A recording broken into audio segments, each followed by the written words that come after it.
Alright, so, hey y'all doing, boys? Hope you're doing well tonight. In today's video, we finally have here the brand new banner, the RAGNAROK banner. Now, I'm just going to say this right as we get into this. This is not live commentary. Unfortunately, this is going to be a voiceover.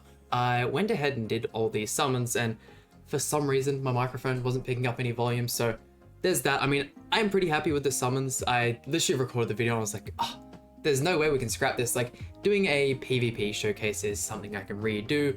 If matches go bad, stuff like that, I can skip matches, you know, maybe stuff I've wanted to say throughout the video. I can include that in the video, but summons aren't something you can get back. Certain pulls, you know, the gems have already been spent, so there's that, you know. I decided, why not, we'll do the voiceover. The banner isn't anything terribly crazy. There are a couple, like, rare picks, as I'm going ahead and showing here. Certain units like the blue Lost Fane can be rare, green True Seeker Merlin. I feel like Nanashi is a pretty rare pick as well.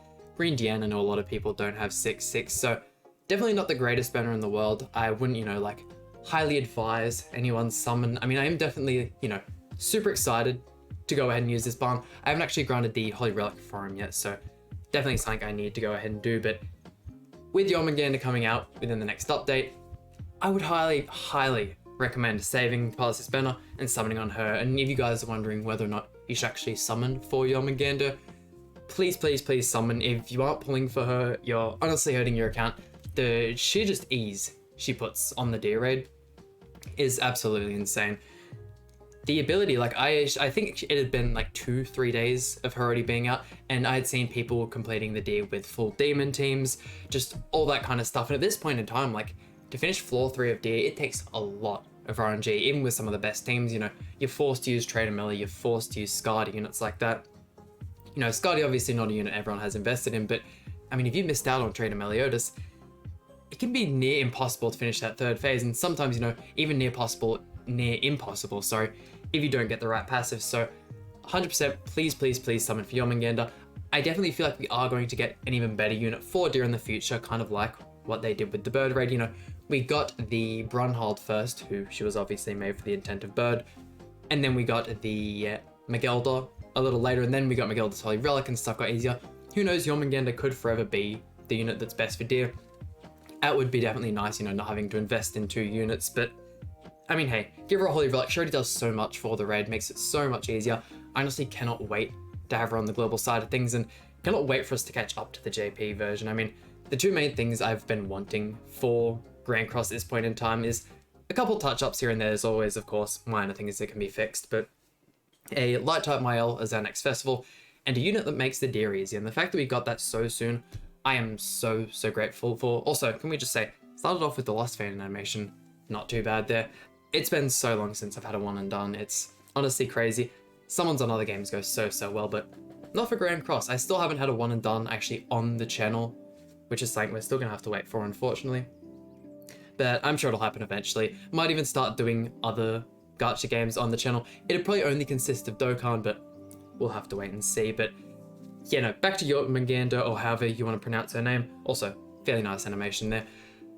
Please do summon. If you are building it, I'd probably recommend building attack and defense. Her crit chance is absolutely terrible, so no point in that. And she does do a decent amount of damage. You are definitely, there's just no point putting her on HP defense. You know, she is only used for the deer, not really used for PvP, and I don't see us ever getting any more Jormungandrs, at least not anytime soon.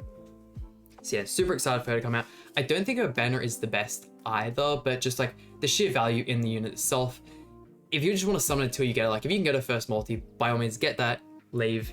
Not a character you need alt levels for, so that's honestly so amazing. And with just the fact that she's so orientated around her passive, you probably don't even need to buy cosmetics for her as well. I know, like, paying gems for cosmetics is really annoying, and like I've even had to go ahead and buy some for Brawler Barn just so I can actually use this brand new RAGNAROK Barn at his full potential. And once again, still haven't ground the Holy Relic, so still quite a bit of CC missing from him, but made him some new gear and whatnot as well, since, you know, full Purgatory Barn I did run the crit chance and crit damage rolls. Still so glad that we're actually getting a couple decent barns. I wouldn't say this barn is anything super amazing, but yeah, no, super excited to actually have a couple showcases with him. Fake out as well. Who do we get? There he is. Actually managed to get barn before the actual 600 milestone, which is, once again, something that doesn't happen too often. You love to see it. So guaranteed 2/6 barn at this point, and we've still got a little while to go. We'd get the 10 multis before we get to the guaranteed. Unfortunately, that isn't enough to actually go ahead and fill up all of the milestones, but I wouldn't really recommend, you know, doing an extra multi for the 200 anvils and then going the 4 for the hammers. Something that's not too worth it. Back-to-back SSRs, and we get the sun in the sky. At this point, I was looking so highly upon these summons. I was like, no way is the banner that my luck's gonna turn around on gonna be just a crappy Ragnarok barn. Barn is my favorite sin, 100%. There's no one else that really compares. But I just didn't want this to be the banner, you know. I am waiting for that light type mail to be my banner, or actually 6/6 a festival in one rotation. That is extremely wishful thinking. I honestly don't think, I'm trying to think if there's any festivals I've had. I've definitely 3/6 festivals in one rotation. I'm trying to think of a 4/6 any. Because 4/6 is like, that's 3 dupes before the guaranteed. Yeah, I don't think I have. Definitely don't think I have. I actually end up skipping the final SSR after we get the first one, just completely forgetting that we got the double there. True Seeker Merlin, which is nice. I need the dupe. That's a 4/6 True Seeker Merlin, and the Excalibur Arthur is already 6/6, but Super Awakening is already, like, always going to be super nice. Such an insanely, like, expensive mechanic. Like, I'm someone who spends quite a bit of money on the game. I haven't spent money on the game since release, but I've been doing so for quite a while now, and, like, don't get me wrong, I've definitely got all my main characters max Super Awakening and even most of my associations, but, like, for free-to-play characters, how is Super Awakening? Because, like, it is so top-heavy and expensive, and just, like, even, like, using characters for certain events and whatnot, like, if you were to do the new final boss barn in a lane, like, you might want to use extra characters for that. If you don't have the Festival King, you're probably going to want the blue mono, and, like, that's just a completely new character. It's probably going to be a little hard to do the whole difficulty without at least a couple levels of Super Awakening in her, especially if you don't have UR gear or anything like that. So yeah, Super Awakening, I'm definitely glad they give us quite a few Super Awakening coins, but I definitely like to see just a little bit more.